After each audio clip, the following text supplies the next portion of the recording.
transmit? I wonder what else gets transmitted there that isn't just music. Gods, Alison, she's a teenager.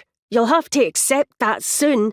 She's our daughter. We can trust her to be sensible.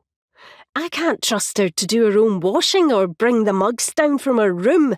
Who are you talking about? She's not silly when it comes to the big things, like her exams. Here we go. McCoist was on the phone to her ex, arguing about the twins again. Not the twins really, just Tess. Her Nat 5 results had been unexpected. Unexpectedly shite.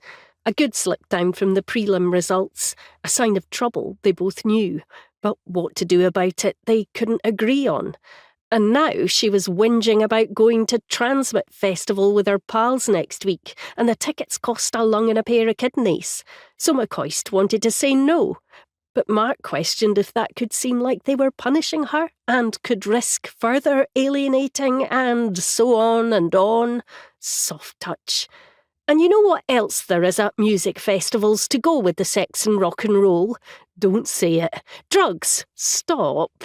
Mountains of the stuff. There are more dodgy pills floating round a music festival than fucking bucket hats. Plus the dodgy geezers who sell them. Hats or drugs. Shut up. Could you switch off your Paulus brain for a minute?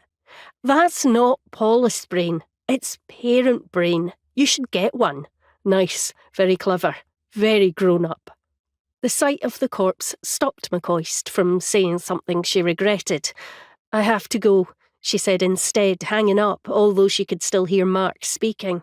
He was used to it. One of the reasons for the divorce, probably.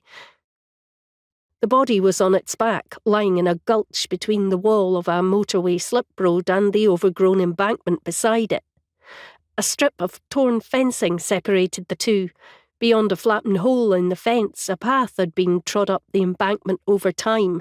She almost whistled. Rats? The photographer nodded. The thing that had once been a person had no eyes or face left. The cheeks were hollow in the literal sense, not the sickly avant-garde film star sense. The sinews had been chewed through, clean to the bone in some places. Stripped of everything else, the former face's main feature was its lipless teeth, large, yellow and animal-like in the black receding gums. Quite the smile. Wriggling things were living in it. I heard on this podcast, every time you start a sentence with that, it costs me 1,000 brain cells, McCoist said. The DC tagging along as her gopher, Gav Travis, grinned, undeterred by the practised weariness in his boss's voice. I heard on this podcast, right, that there's so much coke floating about down there in the sewers in Glasgow, in people's piss and getting flushed down or poured out and that the rats are more geared up than Maradona. Makes them super aggressive.